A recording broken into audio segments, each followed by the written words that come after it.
To think dialectically is to view the world not as a collection of static, finished objects, but as a complex web of ongoing processes, conflicts, and contradictions. This method of analysis was the defining framework of the German philosopher G.W.F. Hegel, whose work dominated the intellectual climate of Karl Marx's university education. Hegel applied the dialectic strictly to idealism. In his framework, human history was the evolution of ideas and consciousness. When contradictions arose, they were philosophical puzzles to be resolved entirely within the human mind. Karl Marx adopted the structure of Hegel's dialectic, but rejected its subjective focus.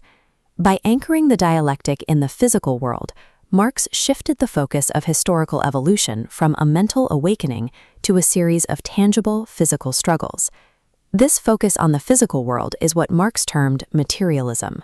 It means human society is shaped by how we organize economic structures, physical labor, and the distribution of necessities to survive. This materialist view reframes how we look at social contradictions.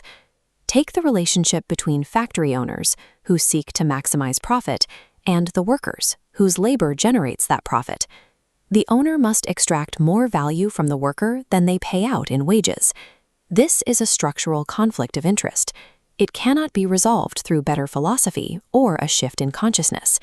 It requires physical, collective social action to change the underlying economic mechanics.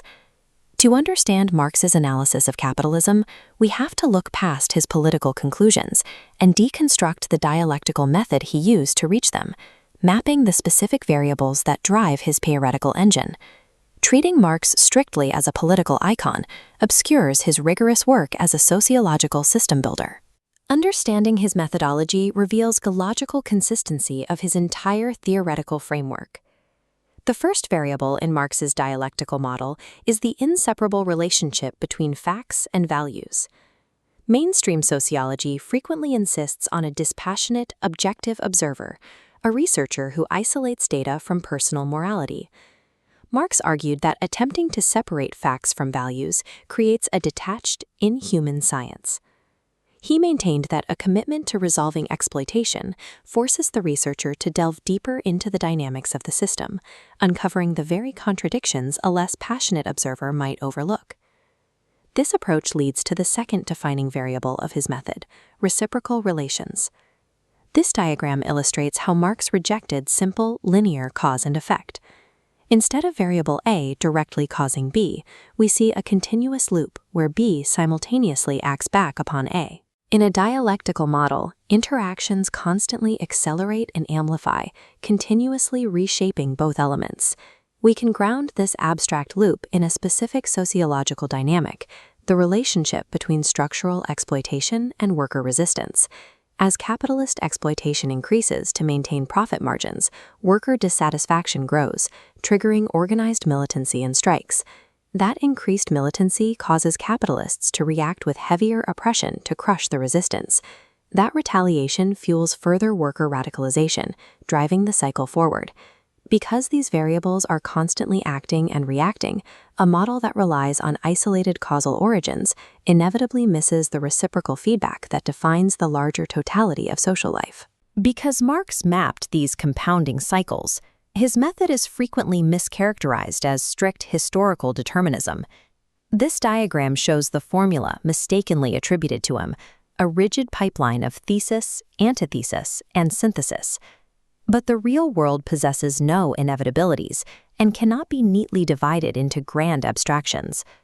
Marx operated as a political possibilist rather than a historical inevitabilist. Because all social variables are locked in constant reciprocal reactions, no single societal outcome is ever preordained.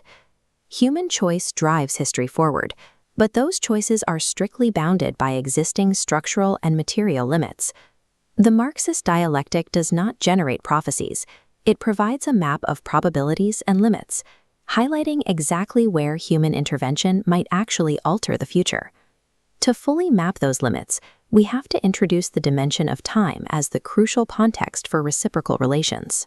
This diagram establishes the temporal baseline, a horizontal axis of past, present, and future. People make their own history, but only under circumstances inherited from past generations. Tracking these inherited conditions in the present allows us to discern the possibilities of the future. This timeline is populated by the final two variables, actors and structures. We establish the vertical dimension to separate the micro from the macro. Actors represent individuals or classes, while structures represent massive systems like the economy or the state. We populate the matrix with distinct nodes across these temporal states. History strictly constrains the current moment. Past structures dictate the conditions of present actors, and past classes lay the groundwork for present structures. This creates a zone of massive friction. Present actors and present structures engage in a constant, high-pressure feedback loop. The outcome of that friction projects outward, creating multiple divergent paths into potential future states. This completed matrix represents the true architecture of Marxist thought. It is a fully integrated map demonstrating exactly how individual human agency wrestles with systemic forces over time. If we focus our attention purely on the present nodes of this matrix, we see the engine in motion. This theoretical model operates as a highly practical analytical tool for sociologists. When Marx writes about societal contradictions, he is identifying the literal friction points between the nodes in this framework. We can see this in how inherited past structures, like rapid industrial urbanization, directly dictate the brutal physical limits of present working and living conditions. Constrained by those exact conditions, present actors are forced to organize in direct opposition to present economic structures, simply to survive. The dialectical method allows researchers to isolate and locate the specific, vulnerable pressure points within the capitalist system that cause this friction.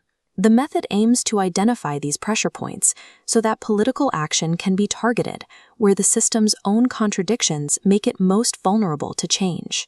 Marx's dialectic offers no guarantees. It is a complex, multi-directional map of social reality. It reveals a society operating like a set of heavy mechanical gears, constantly grinding against each other under immense physical strain. Under this architecture, society is never a static object to be passively observed. It is an ongoing, turbulent process of material contradictions, waiting to be resolved by human action.